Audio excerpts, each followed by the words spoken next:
1 dot, east, 4 crack. west.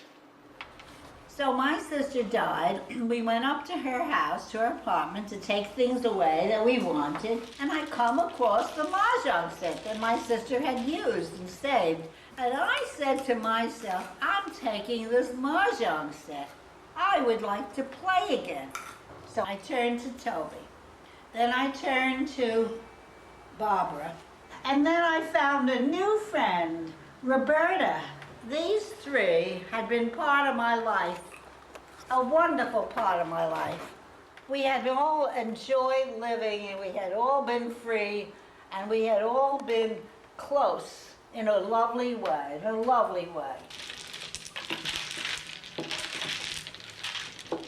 Do you like calamari? No. Calamari. Do you like calamari?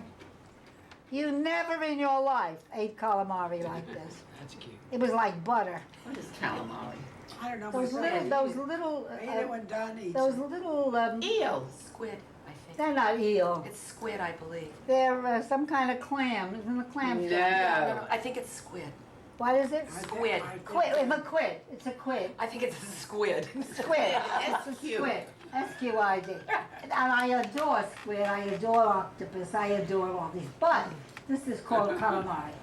I was born in the Bronx 85 years ago. My father came from Budapest in Hungary. I think he came here when he was about 13 or 14. My mother came here younger, though. My mother went to school here. My mother was about 6 or 7. She was born in Romania. My father was born in Hungary. And they got married, I guess, in 1912, and he started the linen supply business, kind of horse and wagon. And that, in fact, it was in Manhattan. He had some store in Manhattan, around here probably, with a horse and buggy, and he started that business. My father was a very, very smart man. Just everybody. Hope you're much better Let's tomorrow. wait for Joe. Let's wait for Joe. Thank God, nothing is broken. My father was born in Scotland, and he fought in the First World War in the same unit with Lawrence of Arabia. My mother was an American nurse. That's where she met my father. They were married in Jerusalem. I grew up for a time in Long Island, and when I was 14, they sent me away to private school in the South. That was quite an amazing experience for me. Also, I experienced for the first time a great deal of anti-Semitism, not only in the South, but in these private schools. Many of these girls had come from Kentucky, Tennessee. Many of them had never seen a Jew before. And they were literally looking for the horns on my head. But it was a tough time. Oh, I could steal on the last ride. Yeah, right, look. She's always stealing, Absolutely a big crook, no question. and you're giving them to me. Yeah.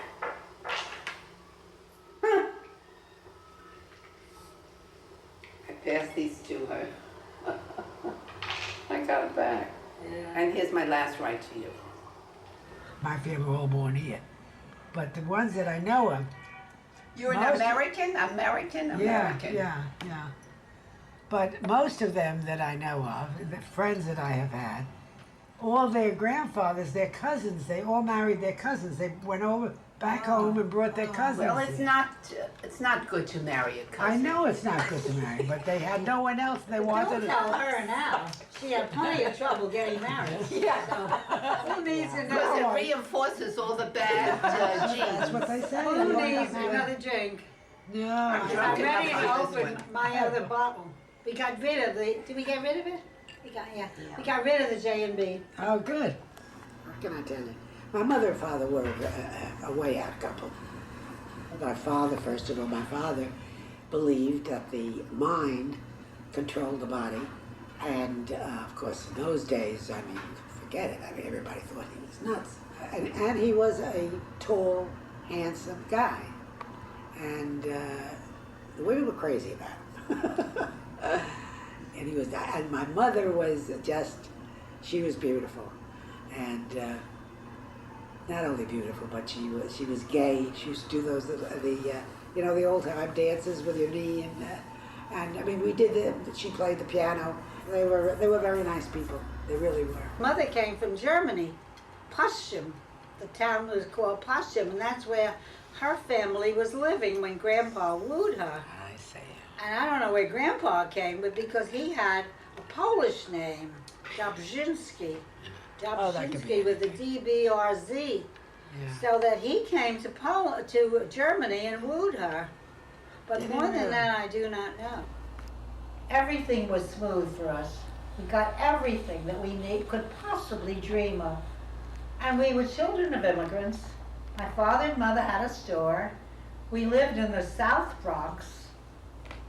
It was anything but attractive and anything but residential. My mother had a sister that sewed. My father had a sister that sewed. They made us dresses. And my father and mother made us fur coats, fur hats, fur muffs, short jackets. Anything that was made of fur, we had. Beautiful, beautiful. So that my mother never wanted a mink coat. Mink, what was mink in those days? Mink was nothing. My mother had a moleskin coat, a moleskin, you know, tiny moles one. Put that back, Barbara. She threw, and I just picked, and I'm about to throw. I'd go. I have to go. Just a minute, darling. There's only one throw. All right. I'm talking to Barbara. Before Barbara, I have to Oh, throw. I yeah. just picked. but put that somewhere. Oh, that fell off my Okay. thing. Now I'm throwing west. Now it's Darling, okay. count your tiles. Looks like you have an awful 3, lot. 6, 9, 12, 13. Okay. That's why I said to you I have to throw. You know, it's I so thought I funny. didn't know you were Yeah. wearing a different I'm wig. not No, accustomed it to is. my I hair It does look different. blowing That's in the why I like wind. wigs, I mean because it. Because put I've one on always that I feel sprayed like- it a lot. Yeah. Maybe As long I as it's shouldn't coming. spray Right. it at all. That's right. I would- However it falls, let it fall. Absolutely. Yes. I look at and I see it's the such a women nice walking in the feeling. street and the wind blows and their hair My goes hair up. here has not been But you touched. see, your hair is so nice. You have pretty curly hair. I was always modeling. I was modeling even when I was in school, grade school. I was going to the fur market then. I was always modeling. I met Marty when I was 16. I think he brought me up. He really did. He brought me into adulthood. He was so wonderful. I mean, he was my companion for everything. Anything I wanted to learn, I learned through Marty. Marty taught me everything. And then George, the engineer, he was wonderful. Then I met Al, a wonderful guy. You know something? Oh, his name was Eddie, the fourth. The fourth one was Eddie. They were all nice people. I didn't feel as though I was in love or whatever love was supposed to be about. And who was the last one? Was it? Oh, well, it doesn't matter. It's ridiculous to talk about my boyfriend. When I met Manny and I described him to my friend, I met him at a wedding, at a friend's wedding. I said, I met somebody nice, maybe he'll call me. And I think he's getting bald. But I didn't realize he was bald. Afterwards, I heard he wasn't invited. He just crashed with some friends of his who knew they knew the groom. And then he called me after I met him there at the wedding. And the romance progressed. So I'm married now, over 60 years, I guess. Yeah, 62 years. My ex-husband was a theatrical agent. He represented some of the most important, well-known people in the world. But I also had 2 young children to raise. And you've got to know that when you come home at the end of the day and you close your door and you're in your own home, you've got to know that everything out there is wild and unreal. And that the only important stuff is right here. We got married at my grandfather's, and my grandmother took the curtain down from my kitchen and put it on my head. Because I was wearing chartreuse. I was wearing a chartreuse dress with a chartreuse cloche. She gave you Well, I wasn't interested in wedding dresses because I wasn't eligible. Why weren't you Oh, Harold and I had had sex before we were married. So what makes you not eligible? Oh, listen, I didn't wear a gown, a white gown. I didn't wear white. Well, I give you credit for Yeah, but that. don't forget, that was my feeling. That was your feeling. You didn't. I was an individual from the word go. You weren't pregnant, were you? No, I didn't. Robert, and I'm telling you, I would tell you if I were. There's no point in being secretive about anything at this point in my life. My children were very friendly with David's children. They lived across the street. So David was always Uncle David before he became a stepfather. And David was wonderful with my children, really wonderful. He was all the things their father was not. Two crack. I just picked Mahjong. Oh, what is the game? This was the third down consecutive runs. Okay. 2 sixes, 3 sevens, 4 eights, and 5 flowers. He went to work one morning and he died at his desk. Drove to work and got up to take a drink of water. It's funny that I just did that. And he came back and he put his head down on his desk. And his brother said to him, he was in business with his brother, David, you can't be that tired. But it was all over that quickly. He was having a slight heart attack. And I didn't know it. I knew nothing about heart attacks. And I called up the doctor and I said, his chest is paining him, and he says he can't move. He says, bring him down. I said, no, I can't. He tells me he can't get out of bed and I want you to come here. So he came and he says to me, oh, he's nervous. You know Ben, he gets upset about things easily. And things have not been going so good, or some excuse that he used that he's just terribly upset. I said, all right. And he left. Meantime, I go back in the living room, sit down, and my husband is in there dying, and I didn't know it. And then I go into the room and I said, he looked awfully funny to me, and sure enough, he was dying. And I start screaming on the phone, but I couldn't. He died before anybody got here. That was how he died. Ridiculous. Just ridiculous. He was in the height of his life, really. He was in the height of everything that he ever wanted. It was terrible. It was awful. It really was terrible.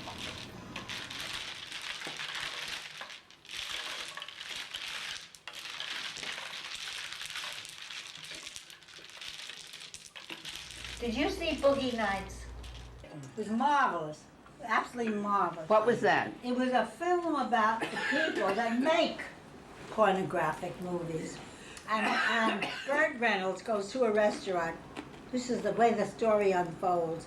He goes to a restaurant and he looks at the busboy that's working in the restaurant. And he stops him and he speaks to him and he said to him, I'm making movies, would you like to come and try out? Evidently, this Burt Reynolds, who was the guy that went around picking up actors, knew how to pick these guys. Yeah. So there was Mark Wahlberg in this film. It turned out that he had a dick a mile long, and That expression. and he could come whenever he was called to be filmed. Now, very few men can come at will. Did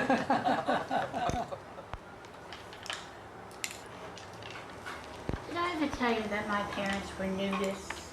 No. No. That's interesting. Both of them? Is that the funniest memory I have? Is that where they met, at a nudist camp? No, but I do have a friend who met her husband at a nudist camp. So did your parents have pictures of themselves at the No, no, no. They got rid of them. I It's just funny. remember this. It never came up before in conversation. I had dim You always- memories of this as a child. Being in a waterfall with a lot of people who were naked. And I was about 3, 4 Oh, years. so it made no 4 or difference 5 to you. years old. That was nice. Oh, very I think nice. that's funny.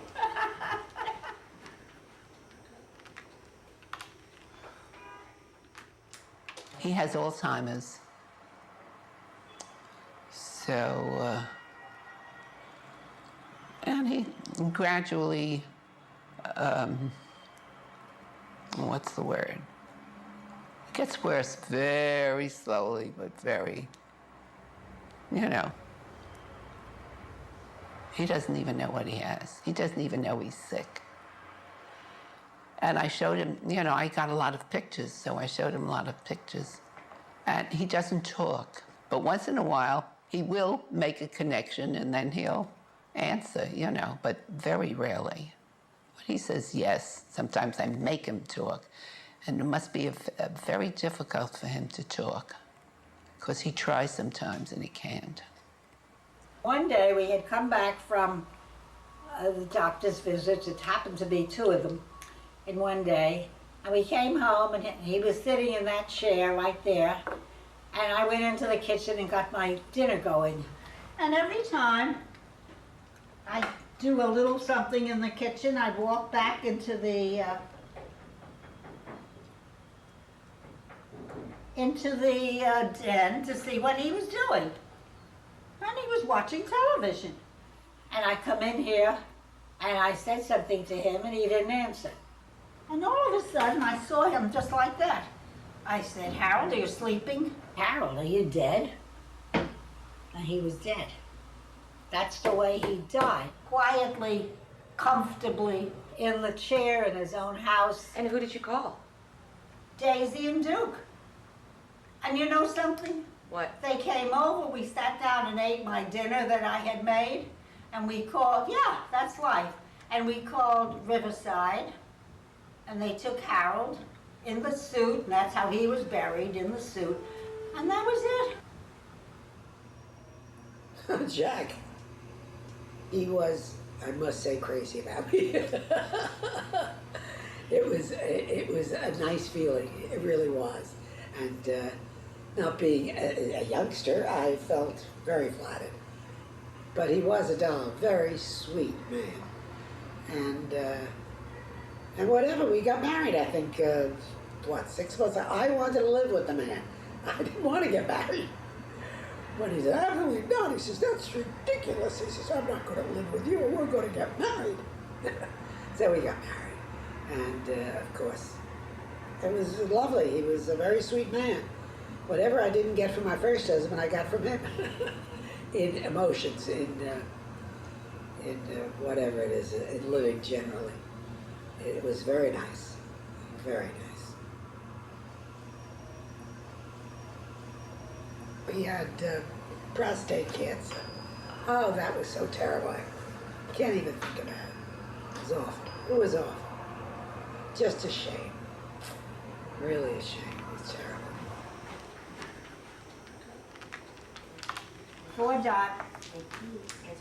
Hesitating, South. finally. Well, I What changed is it? my whole hand. What is it? No, no. That's it's the not can a of red. It's Oh, a I'm red. sorry. I'm sorry.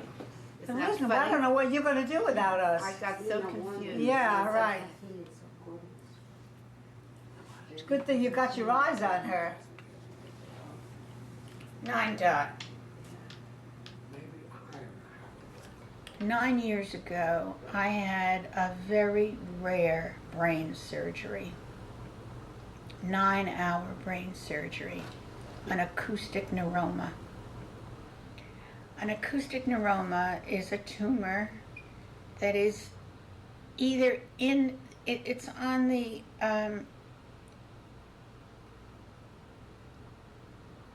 in the ear organ. I have no hearing in the right ear. The facial nerves were tightly wound around this tumor, And that is the reason why I have this palsy, because the nerves had to be each one. You have no idea how many facial nerves there are. I knew I was having problems with both my legs, really, and only because of the color of them. And then one morning I woke up, and I guess I was in pain. I must have told my daughters, because I remember nothing for 10 days, so I don't know. They took me from the house to the hospital, and from what I understand, I was screaming with pain. None of the dope worked, none of the whatever. I have no knowledge of it. It's out of my head. And anyhow, then I woke up in the hospital room, and I was without a leg. Yeah, wasn't fun. Wasn't fun. I had a lot of cancer. I was just about 50. They said to my doctor, well, she's not going to survive. This was too far gone. You can't dwell on the past. I was subject to cancer. I've had cancers in many parts of me, and I've been in hospitals for having them removed, you know, and that's it. But I knew that that's what you have to do the minute I felt anything. Into the doctor, into the hospital. I never tried to treat myself. I never said, oh, it'll pass. I'm not used to pains or feeling inconvenient. I'm just not used to. Oh, I'm going to put down the water. My goodness gracious. 7 bam and 8 bam. 1 bam.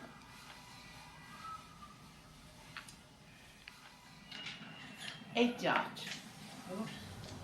4 crack. And I think that I'm having a really tough time competing with the woman I used to be. That's the toughest. You know, just trying to do the simple things that I used to do. And I just can't. This is it, this miserable thing. This is Lulu. You gotta remember the name Lulu, because it's a Lulu. Oh, I got that miserable thing. My leg is half the size of that. Look at that. Ah, yeah. I got hysterical the other day. Shelley is describing something for one of the help. I forget what it was. And in it, it says, an 83-year-old woman, an amputee. It sounds so terrible. Where was that written? Where was that You're written? looking for a job? She wanted to tell this woman, this girl that was coming, what she was coming into, or what kind of a patient she was having, or whatever. Oh, you know, it's funny, the word is so powerful. Yeah, I read it, and you know, I didn't even. Absolutely true. I had resigned from the synagogue. Manny couldn't get up and sit down and get up and sit down. I said, I can't push and pull him up anymore. I go and I stay seated, you know. Well, in Central Synagogue, we got up and down and up and down, and I had to pull him up. And I told him, I said, you don't have to get up. You don't. God will forgive you. It's difficult for you to get up, and God will forgive you. But he insisted on getting up. You're so sure God will forgive him? God did forgive him. I Anyway, never so heard that expression. Well, of course, it's a I never no. heard that. You never heard That if you of it? don't have to get up, then God forgives you. Well, same thing. Oh. Same thing with everything. God forgives. Everything, yeah. If they want to make nice, they say God will forgive you. Doesn't mean a damn thing. And 1 crack. 2 dots. So, what I'm saying is that life changes at certain intervals, and you figure out, not with regret. 8 bam. Who gives a shit about regret? There's a life ahead. Every time we get up in the morning, there's a life ahead. Mahjong. Ah, What is it, 9 dot? no, Mahjong. Oh, Mahjong.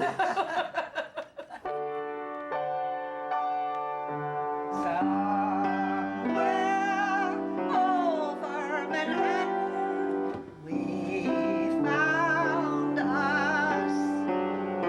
We play mahjong on Thursdays, just 4 or 5 of us.